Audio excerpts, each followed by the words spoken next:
بسم الله الرحمن الرحیم. قدرمندو ډاکټر اسف اظهار یو پیرا بیا تاسو سره او نن به خبرې کوو. اکثر خلکو ته ډیره اهم یو مسله کیږي او هغه د ګیس مسله ده. ډیر زیات خلک وایي چې زه خوراک وکم یا مختلف داسې څیزونه دي چې هغه وخورم نو ماته د ګیس مسلې ډیرې زیاتې شي، خېټه مې وپړسیږي، په معده باندې مې درد شي، هغې نه بعد چې کوم دی نو ماته ساه اخیستل ګران شي چې ګرځم را ګرځم بیا مې ساه خرابېږي، یا دا ګیس چې کوم دی زما مری ونیسي یا زما سر ونیسي، نو سر مې خراب وي، وجود مې خراب وي، طبیعت مې خراب وي او اکثر سر چکر راځي. نو دا ټول څیزونه اکثر معدې سره ریلیټډ وي. ډېر خلک داسې چې هغوی ته دا مسلې کېږي او خصوصا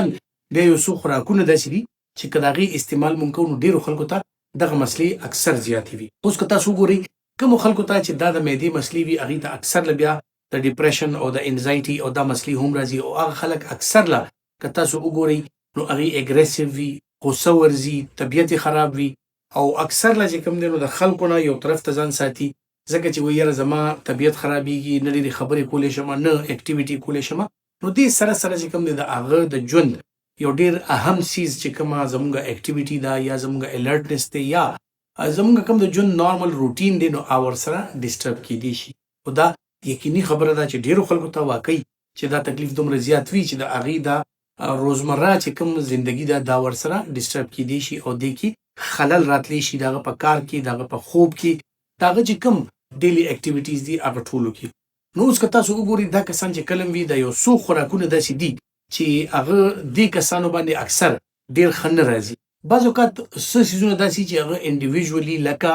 یو کس سره انفرادي طور هغه کیږي چې هغه ته د هغې نه تکلیف پیدا کیږي دغه خوراک نه. نو دغسې څیزونه چې کوم کې تاسو ته د هغې د خوراک نه تکلیف پیدا کیږي یا ستاسو معده یا ستاسو هاضمه هغه نشي برداشت کولی، اکثر د عمر په وجه، د مختلف بیماریانو په وجه یا انډیویژولي داسې څه خصوصیات وي د خلکو چې د یو نیم څیز هغه نشي ازمولی نو هغه څیز نه که تاسو پرهیز کوئ یقیني طور دا مسلې به تاسو ته کم نه کم وي. خو راځئ نن په دې ویډیو کې زه تاسو سره ذکر کوم د هغه څیزونو چې کم زیاتر خلکو ته میجارټي خلکو ته د هغې نه پرابلم کیږي. لکه د ټولو نه اول که موږ واخلو نو زیاتر خلکو ته د ګوپي نه پرابلم کیږي. چېرې زه کله ګوپي استعمال کومه نو ماته ګیس پروډکشن زیاتي، مالا ډرګي زیات راځي، زما خېټه پړسیږي، اکثر له چې کوم دی نو او دس نه ټینګېږي، خېټه کې مې ګیس ډېر زیات جمع کیږي. دا ټول څیزونه دا ګوپي اوس یو داسې څیز دی چې هغه جنرلایز لکه د هغې زیاتر خلک هغه دا کمپلین کوي، دا شکایت کوي چې موږ ګوپي کله استعمال کوو په خپل خوراک کې نو د هغې د وجې نه موږ ته بیا د ګیس پروډکشن زیات وي. اوس ګوپي دواړه قسمه که هغه پول ګوپي دی او که هغه بند ګوپي دی، کیبج دی او که کالی فلاور دی، دا دواړه دا داسې دي چې دې سره دا د ګیس پروډکشن دا خلکو ته شکایت زیاتې. بیا خصوصا کیبج چې کوم دی، بند ګوپي چې کوم دی، دې کې چونکې سلفر کنټینټ هم زیات دی نو د هغې د وجې نه د هغې ګیس پروډکشن یا دا که موږ وخورو نو هغې سره اکثر د هاضمې خرابېدل یا ګیس دا ورسره زیات پیدا کیږي. بیا دې نه علاوه که تاسو وګورئ اکثر خلکو ته د پیاز نه ډېره غټه مسله کیږي چې زه د پیاز استعمال وکړم نو هغې نه ماته ګیس جوړېږي. ډېرو خلکو ته دغه مسلې وي چې یاره پیاز که کټوی کې وي خو خیر دی، خو که سلاد وغیره کې زه د هغې استعمال وکړم نو ماته د ګیس پروډکشن زیات وي. نو بلکل پیاز هم په هغه څیزونو کې راځي چې کوم بادي څیز دی چې کوم سره ګیس زیات جوړېږي. بیا دې نه علاوه تاسو که وګورئ مولی یو داسې څیز دی چې هغې سره هم دا د ګیس پروډکشن دا ورسره ډېر زیات وي. زیاتر خلک په دې څیزونو باندې چې کوم دی نو هغې ته تکلیف میلاویږي او دې ته اکثر وایي چې یاره دا بادي څیزونه دي که زه دا وخورم. بیا دې نه علاوه که موږ د سبزیانو نه راشو نو اکثر خلکو ته د ساګ نه هم کیږي، لکه پالک ساګ چې کوم دی هغې نه ورته ډېر زیات تکلیف کیږي. اکثر خلک وایي چې یاره زه ساګونه نشم استعمالولی، ځکه د ساګ استعمال وکړم نو هغې سره ماته دا تکلیف زیاتیږي. او اکثر خلک چې کوم دی نو هغې ته په سبزیانو کې د کچالو نه هغې نه هم ورته دا پرابلمس چې کوم دی نو دا جوړېږي. بیا که موږ نورو څیزونو ته لاړ شو د سبزیانو نه علاوه نو که وګورئ لوبیا او دال دا چې کوم دی نو دې ته هم اکثر پښتانه وایي چې دا ډېر بادي څیز دی او دا چې موږ وخورو نو هغې نه بعد زموږ خېټه پړسیږي او دا د ګیس دا مسلې دا راته ورسره شروع کیږي. نو دا لوبیا شوله، چاڼه شوله، دال شولو، دا هم داسې څیزونه دي چې دې سره هم دا د ګیس پروډکشن او دا د ګیس اخراج چې کوم دی دا زیاتیږي. د خېټې پړسوب په دغه باندې چې کوم دی طبیعت خرابېدل،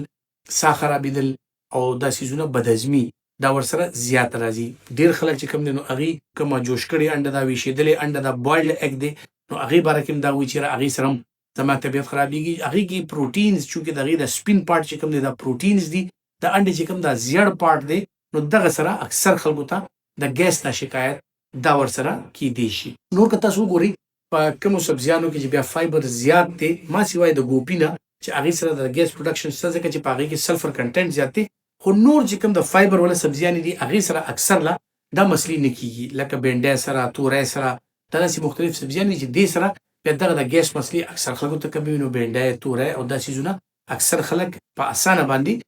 دا خوړی شي، د دې استعمال کولی شي. اوس که کومو څیزونو نه تاسو ته دا پرابلم کیږي، بیا خصوصا راځو جناب هغه کسانو ته چې اکثر خلک د شودو یعنی د پیو استعمال نشي کولی. د پی استعمال ځکه دغه دی چې د شودو یا د پی دا که مونږ کله اوسکو او کوم خلکو ته هضمي مسلې وي نو دې کې فرمنټیشن کیږي، دې کې ګیس پروډکشن زیات کیږي. نو اکثر خلک پیو نه هم داسې شکایت کوي چې هغې سره زمونږ معده پړسېږي، زمونږ د معدې چې کوم تیزابیت دی زیات شي، په معده باندې درد زیات شي او د ګیس ته کیفیت چې کوم دی نو دا ورسره زیاتېدی شي. نو دا خو داسې څیزونو چې خوراک کې راځي. خوراک نه علاوه بیا مختلف داسې عادات دي زموږ چې د هغې د وجې نه زموږ د ګیس دا مسلې چې کوم دی دا زیاتې کیدی شي، لکه سیډنټري لایف سټایل چې ګرځېدل را ګرځېدل نشته، چهل قدمي نشته، په ځای باندې ناسته ده، خوراک ډېر دی، بسیار خوري ده، نو د هغې د وجې نه دا څیزونه زیات شي. بیا که خوراک کې زمونږ کاربوهایډریټس استعمال زیات وي، لکه ګوړه، چیني، دا خواږه، دا چای، دا څیزونه استعمالیږي، نو هغې سره یقیني طور چې په کولمو کې بیا د ګیس اخراج او د ګیس پروډکشن زیات کیږي، ځکه چې دا کاربوهایډریټس دا فرمنټیشن کیږي او د هغې د وجې نه دا مختلف بکټیریا چې کوم زمونږ په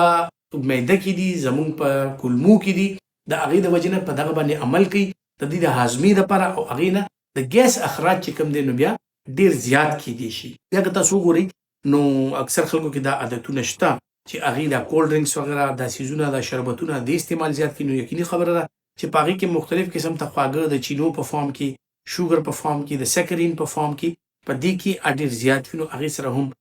دا د ګیس پروډکشن او د ګیس دا مسلې چې کوم دي دا ورسره زیاتې جوړېږي. اوس راځو چې د دې تدارک به موږ څنګه کوو، د دې احتیاط به موږ څنګه کوو. نو کومو خلکو ته چې د هاضمې مسلې دي هغه خلک سمال فریکونټ میلز لکه د 3 ټایمه په ځای چې کوم دی 4 ټایمه دی خوراک کوي، خو لږ لږ وقفې سره او لږ لږ خوراک په یو ځای باندې ډېر زیاته خېټه ډکول چې کوم دی او په یو مخ باندې ډېر زیات خوراک کول دا د ګیس دا پروډکشن زیاتوي. هغې اکثر بیا دې سره کار هم نشته چې تاسو څه خورئ، خو چې په یو مخ باندې خېټه ډېره زیاته ډکه کړي نو هغې سره ظاهره خبره چې د ګیس پروډکشن بیا ډېر زیات وي. اکثر زموږ دا عادت وي چې یاره اکثر که د غرمې روټۍ وي که د شپې روټۍ وي نو داسې ټایم کې وخوري چې بس روټۍ وخوړلې شوه، کانه وشوله او هغې نه بعد एकदम چې کوم دی نو څه اکټیویټي نشته او بنده لاړ شي سملي. بیا زموږ کوم دهي علاقې چې کومې دي په هغې کې شملې، ماسته، د جوارو روټۍ دا څیزونه داسې دغه دي چې د دې استعمال زیات دی او که عام موږ وکړو او هغې نه بعد एकदम سم نو دې نه بعد د ګیس پروډکشن بیا ډېر زیات وي. نو کله هم چې تاسو خوراک وکړئ اعتدال سره، لکه څنګه چې د سنت طریقه ده چې په 4 حصې کې که ستاسو معده ده نو کم از کم یو حصه به پرېږدئ، 3 حصې خوراک یا نیمه معده باندې خوراک دا چې وکړئ او لږ ساعت چهل قدمي وکړئ، 40-50 قدمه داسې لږ وګرځي راوګرځي بنده، یا د ماسپښین مانځه نه او د ماسخوتن مانځه نه مخکې که تاسو روټۍ وخورئ او په نیمه معده یا یو حصه تاسو پرېږدئ او هغې نه بعد چې کوم د چهل قدمي وکړئ، خپل لمونځ وکړئ، خپل هر څه وکړئ، لږ اکسرسایز وشي، واپس راشي او بیا تاسو سملي نو یقیني طور چې کوم دی بیا به تاسو ته د ګیس دا مسلې دا کم نه کم وي. بل دا ده چې په چاته چې دا مسلې وي په خوراک کې د فایبر استعمال زیات کوئ، سپېغلو ست استعمال شو، دغسې د نورو سبزیانو استعمال شو، هغه تاسو زیات کوئ چې دا فایبر دا کله زیات وي نو ستاسو د ګیس پروډکشن کم وي. ستاسو اپرایټ پوزیشن دا ډېر زیات ضروري دی چې هغې سره ستاسو د ګیس اخراج چې کوم دی د ډکار په صورت کې، د ګرمي په صورت کې دا وشي نو تاسو ته دا پړسوب، دا په سینه باندې بوج، دا په وجود باندې بوج، دا په زړه باندې بوج دا بیا کم محسوسیږي. که کومو خلکو ته د دې دغه نه بعد عاداتو نه بعد خو دا څیزونه دا ټپس چې کوم دی دا تاسو ازماو هم کړل دي، تاسو خوراک هم په صحیح طریقه دی، تاسو اکسرسایز هم وکړو، تاسو اکټیو هم یې او هغې نه بعد هم تاسو ته کیږي نو یقیني طور دا بعض اوقات په معده کې ډایجسټیو انزایمز یعنی د هاضمې د خرابي علامات هم کیدی شي، د معدې د تیزابیت علامات هم کیدی شي. نو هغې لپاره تاسو معمولي شان دا انټاسیډ سیرپ ملاویږي یا انټاسیډ ګولۍ ملاویږي چې هغې سره ستاسو د معدې اسیډیټي یا ستاسو د معدې تیزابیت دا کمیدی شي. په چا باندې که دا خوراک بوج کیږي د هغې دپاره پروموټیلیټي دوایانې یعنی ستاسو د معدې چلن زیاتوي هغه ملاویږي. هغه دوایانو سره تاسو چې کوم دی نو خپل د دې ګیس د پروډکشن او د دې ګیس چې کومې مسلې تاسو ته راځي د هغې نه یقینا تاسو ځان خلاصولی شئ. قدرمنو تمه لرم چې دا معلومات به ستاسو لپاره فایدهمند وي او که تاسو ګڼئ چې دا فایدهمند دي نو دا ویډیو لایک هم کوئ او خپل ملګرو سره شیر هم کوئ چې هغې ته هم دا معلومات ورسي. خپل ډېر خیال ساتئ. الله پامان.